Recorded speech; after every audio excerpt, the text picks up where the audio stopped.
Hello everybody, this is Manuel, and today in this P-Series tutorial I would like to show you how to create this stunning image from this original one. So this is one of my most recent popular image that I created in Photoshop. I use a few different techniques I would like to show you today. So let's take a look. We're gonna just go back to the original and I will show you what I've done in the technique that we'll be using today. So I first of all cleaned my background. You can see there's a bunch of branches that will go, and I got rid of the birds and the rock. I did add some motion blur in the background to make it look like this. I reintroduced the bird and the rock, add some blur to the rock, did a few little changes to the picture to make it pop a little bit more, and here it is. So we're going to show you how that works in about 15 minutes. So I am working today with the Wacom Intuos tablet. If you guys want to learn more about this tablet, this is great. You have a pen, you can do some fine details and retouching with this. So great tool to have. There's a link right now that will just link you to my website, and you can find more description about it there. Okay, so let's go. I will choose my background layer here, press Command J and duplicate the background. I will use the spot healing tool with a content aware type filling. And I want to get rid of a lot of things here, branches and stuff that are distracting and crisp. I want to make a smooth background as much as possible. So things like this branch here, which is horizontal, need to go. So I need to keep stuff vertical as much as possible. So once you do that, you might see that there is sometimes some weird things happening. So you may want to just retouch it and go and paint over what you just did. So I will be doing like a rough selection here, and the reason being is because we are actually going to blur the background. I don't need stuff to be done perfectly. If you want to at home, you can take a little bit more time than I'm doing right now because I'm trying to keep it short and show you guys how to do it. But you can actually take your time doing this and zoom in, and then basically you'll have a better result. But ultimately, it is not too bad by doing it this way. So basically, you see here, because Photoshop is replacing what we select by stuff which are around our selection. You sometimes have like bits and pieces that get duplicated that looks kind of weird. So I always kind of repaint quite a bit, like with my brush to heal things. After I do a first passage, I do a second passage to make sure it looks better. So for example, that little blur of black there, here we go, it's a little better. Now there is this over there, a little black spot I want to get rid of. I'm trying not to go too close on the rocks unless Photoshop will pick up the rock and duplicate it there, and it's just not what we want to achieve. So once I'm done these little changes, what I'm going to do is I will create a copy that I will name clean,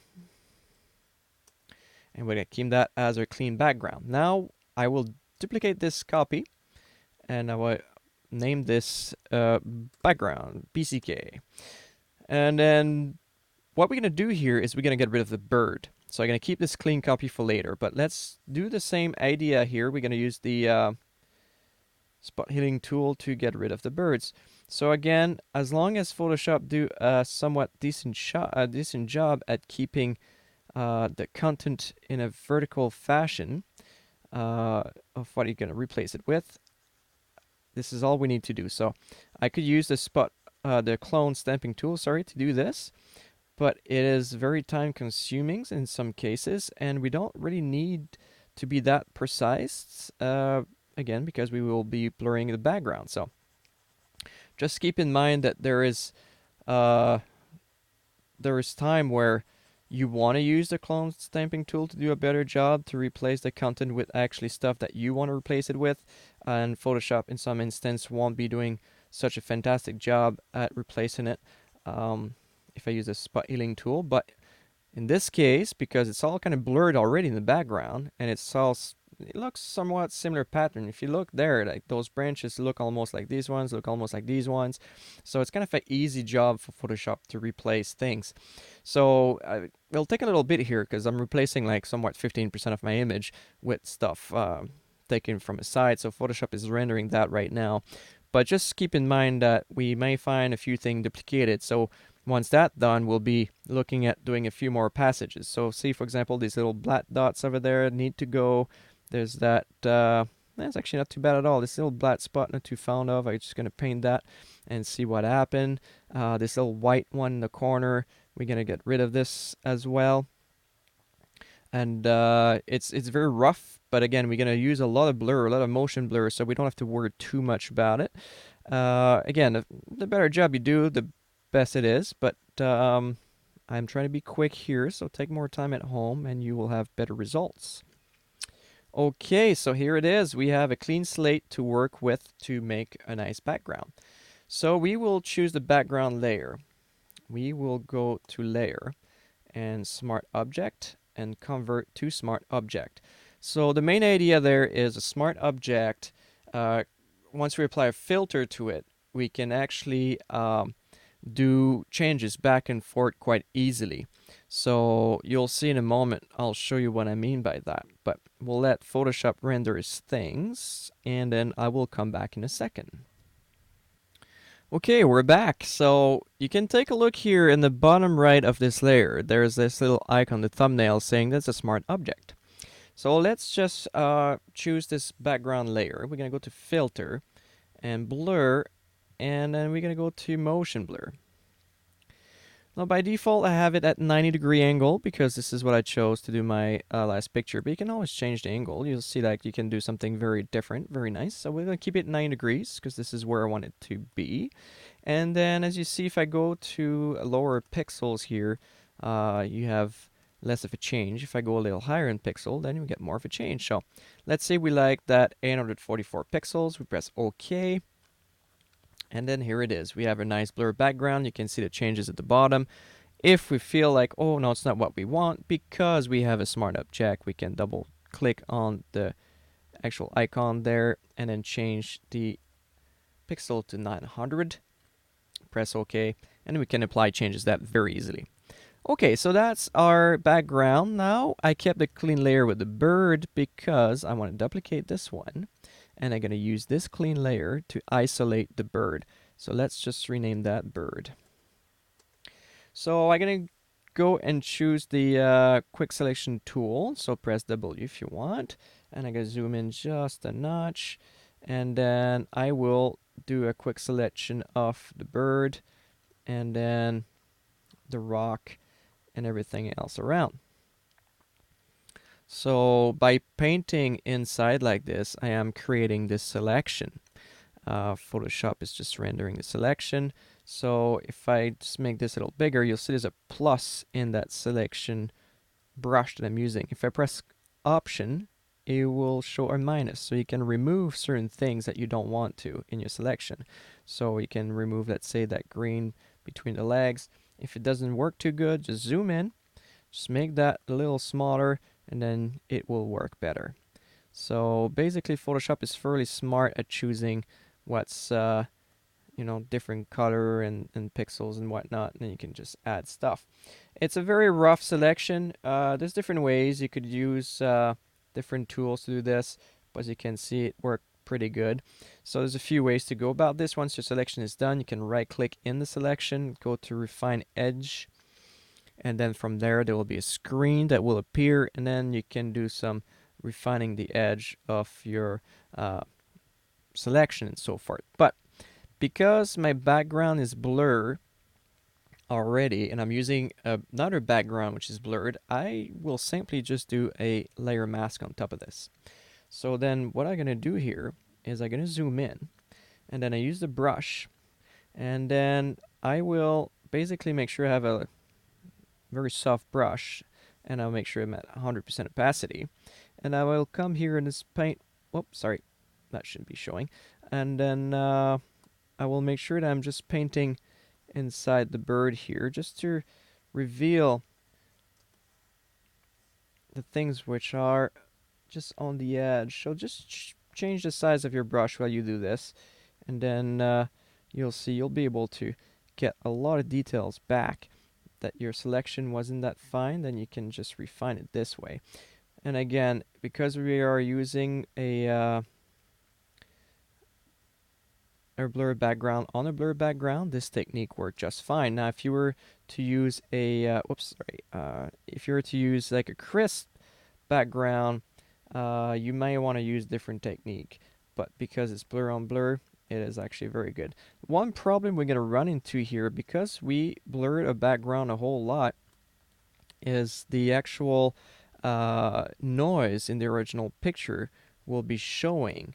And we don't necessarily want to see that because it'll look kind of like fake and weird and so forth. So you're really going to need to refine your mask and go around, and this is kind of like something you got to do at home and really take your time, which right now I am just doing it like very, very, very quickly. So what I do here is I go between a black and a white foreground using the mask, and then I try to make it as nice and appealing as I can.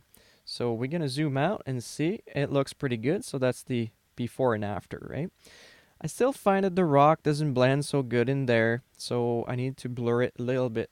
So we're gonna use the Command J to duplicate this layer. We're gonna rename this the rock, and then we're gonna apply a filter, blur, Gaussian blur. Maybe 8 pixels looks all right. And basically I will go after that on my mask, on my rock layer, and then use my brush, and with a black foreground I will take care of that blurriness of my bird. Just take care of that, and then opacity, we're going to bring that to maybe, I don't know, 40% or so, and then we're going to take that blurriness out of there a little bit, just a notch, and try to make it as 3D and realistic as possible. So I can even go lower, maybe 23%, and just do a white foreground, just add like a little touch of blurriness to make it as 3D as you can. So here I shouldn't be seeing this there. Okay, so this is our before and after. I'll zoom in a little bit so we can see the rock a little better. So the before and after. So we added up a little bit of a 3D feel to our image.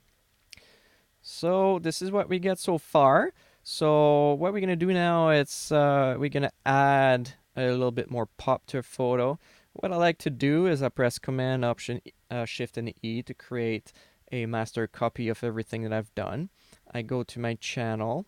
I will go on top here, RGB. I'm going to press the Command key and press on the RGB. So there will be a selection that will happen here in a moment. Here it is. So we're going to press Command J, and then you'll see a new layer that looked empty, but it's not empty. So we're going to delete layer 3 here. I'm going to rename this Pop. And there's not a whole lot happening at the moment until we change the blending to overlay or soft light. And then you see the difference now. It's a little bit more contrast, a little bit more pop to this image. If we feel that we don't necessarily want that to the all-around feel of the image, you can always create a mask, and then with your brush we can come around with 100% opacity and just take it out to where you don't want it. So let's say we want to keep that maybe mainly on the bird, not on the rock so much, or the background. Just come around.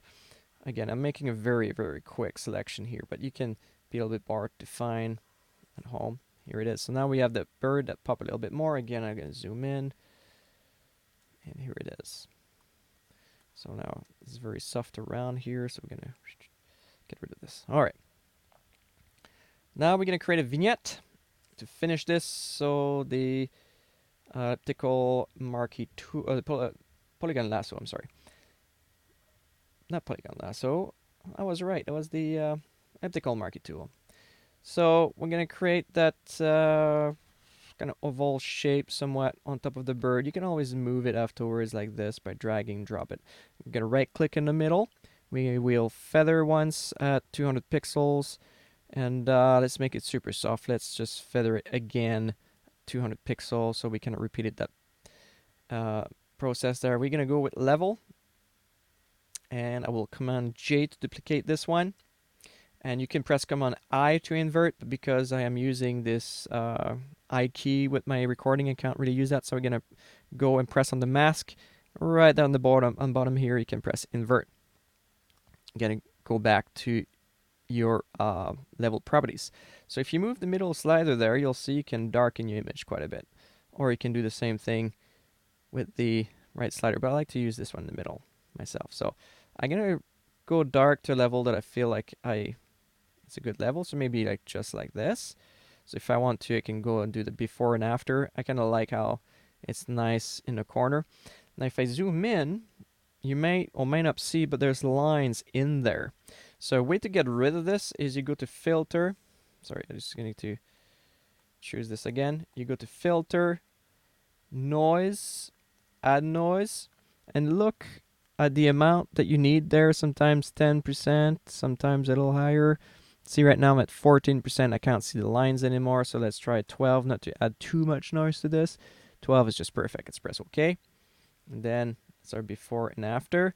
And then what I like to do sometimes is just like bring the middle, bring it a little brighter. Just like that. And then it really brings your eye towards the middle. And again, I get those lines. So what I'm going to do here is I'm going to go to filter, blur, sorry, a noise, add noise. And let's try 10%. 10%, not so much. Let's go for 12. 12 seems to work fine again. So let's press OK. And let's zoom out of this just to take a look at our effect here. So that's the without the vignette. So we did add up a little bit darkness, brightness. And then maybe we don't want the rock to be so dark. So what you can do is go to your mask here, press B to get the brush back, and then maybe bring the opacity down to, I don't know, 50% or so. And then just paint this out a little bit. Just bring the rock back and just maybe take the edge back into the darkness. So here it is. If you find that one of those is a little too much, you can always bring down the opacity. And that's our photo. So if we take a look at the one we had before, the one we have right now, it's a little different. We had a little bit more vignette effect in the new one and less of blurriness on the rock. But this is how you create this image. So hopefully this video was useful for you guys. Hopefully you've learned a few techniques. If you want me to create different videos or different topics, feel free to leave comments or ask questions, and I will do what I can to create the video for you. You can go take a look at my website or my YouTube channel. There is more videos for you in there. Thanks for watching, and I'll see you next time. Bye now.